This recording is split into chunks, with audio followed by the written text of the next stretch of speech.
the employers. They're arresting the employees or detaining them and removing them. What about the people who hired them?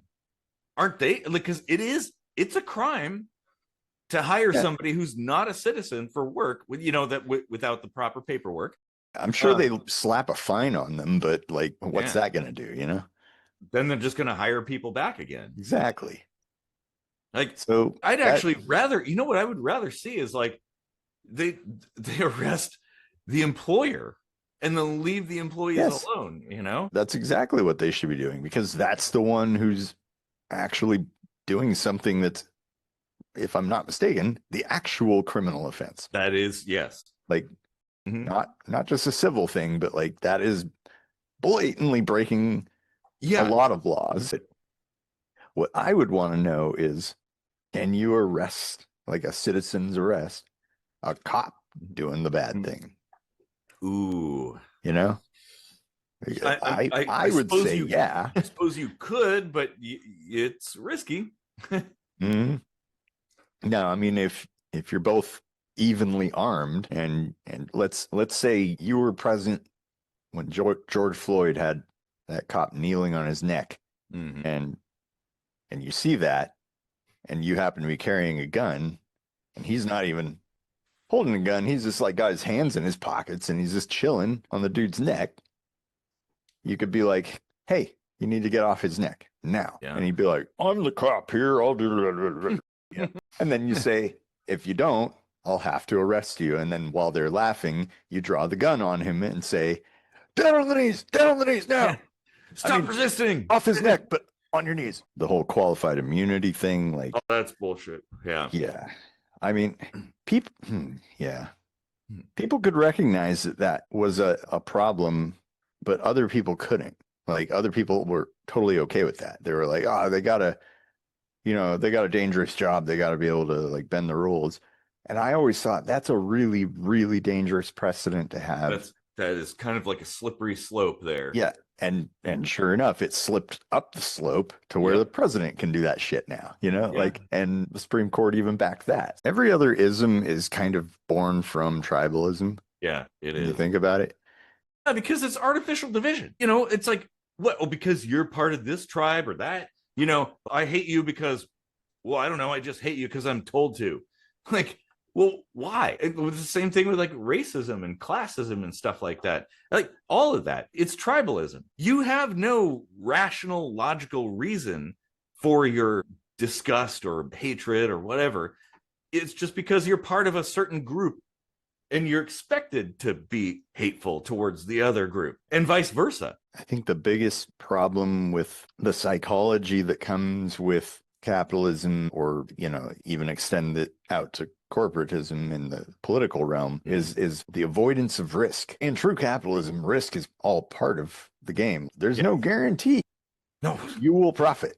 No, that's kind of the point.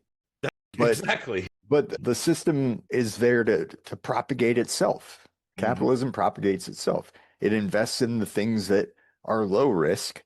So it's really just pumping money into other businesses rather than into things that might actually have a greater need to be done, but come with much greater risk as well. And boom, there you go. Like, sometimes you do have to replace something with just like a less shitty version of that something. And you can't tear it all down passively. You kind of have to just like burn it down and start over. And that's why I'm saying, like, government's not a bad thing, but the leaders are. So let's burn this one down and build a government that's actually by the people and for the people, like not for the leaders and by the leaders. And well, and it will inevitably become corrupted. Well, one of the problems is division. There's this division between people, and it's like, in that, there's no way for us to fix a problem, because like it requires everybody to put your hands on this thing so we can fix it. But then there's half of the people are like, I don't want to work with those fuckers. And the other half is like, I don't want to work with those fuckers. So it's like, okay, well, but how are we going to solve this? The only way is when we all work together. But, there's there's hating. Everybody hates, the one side hates the other, and they're just arguing, and it's like, okay, well, yeah, sure, you can yell at each other all you want, you can march and have your signs and slogans and stuff, but meanwhile, there's a problem that needs to be remedied. Let's try to keep it from getting even worse, you know, like Yeah. at some point people have to step up. And I mean, I did a minute microscopy on this a while ago. Like the First Amendment is definitely under attack. And I don't know how many times I've heard people say like, oh, the Second Amendment is there to protect the First Amendment. And it's like, okay, where are you at? Where the fuck are you guys at? You know? Hypocrites, each and every one of them, you know? Well, and I think peaceful people are hesitant to use violence unless it's a really cut and dried circumstance. And perhaps that's a good thing, perhaps not. I don't think there's such a thing as cut and dry. It's not cut and dry. Because what's your point of view? What's your angle?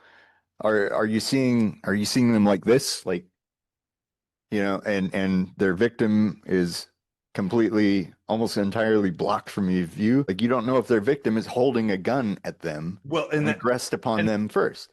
That's the reason why, like, because it's never cut and dry. I did a minute microscopy about perspective, but that's where it's like, okay, lethal force is so big a deal that you need to be extremely cautious when you like utilize that, when you engage with lethal force. You have to be 100% sure on the basis of them having, like, they're building up a nuclear force, essentially nuclear arms, when they themselves have nukes.